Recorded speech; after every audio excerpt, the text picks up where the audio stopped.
میں آپ کو بتا رہا ہوں یہ فرقہ واریت کیا ہوتی ہے. سورہ لقمان میں لکھا ہوا ہے کہ دودھ چھڑانے کی عمر 2 سال ہے. فقہ حنفی میں دودھ چھڑانے کی عمر 2.5 سال. شبیر احمد عثمانی صاحب نے قرآن حکیم کی تفسیر لکھی ہے حاشیے میں.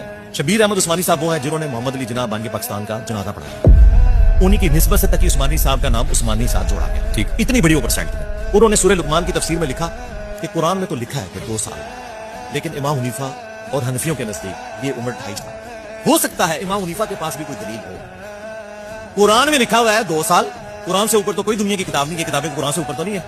قرآن حکیم میں سورۃ البقرہ میں سورہ لقمان میں واضح آیا. سورہ لقمان کی شرح میں انہوں نے لکھا کہ یہ ہم مانتے ہیں کہ قرآن میں 2 سال کا لکھا ہے کہ بچے کو دودھ چھڑا دینا چاہیے, لیکن فقہ حنفی میں 2.5 سال کہتے ہیں. ہو سکتا ہے ان کے پاس بھی کوئی دلیل ہو. تو ہم نے کہا تھا کہ ان کے پاس کوئی الگ سے قرآن تھا. ہمارے پاس قرآن موجود ہے, ہمیں بتائیں قرآن کی کس آیت میں لکھا ہوا ہے کہ 2.5 سال کی عمر میں جا کے آپ کو دودھ چھڑانا چاہیے. وہ کہتے ہیں ہے تو نہیں ہے, لیکن ہم ان کو کیسے غلط کہیں. یہ ہے جو میں نے آپ کو کہا تھا نا, میرے نبی صاحب ہے ہی کوئی نہیں, میرے قرآن صاحب ہے ہی کوئی نہیں, تیرے بزرگوں کے فتوے ہے ہی کوئی نہیں.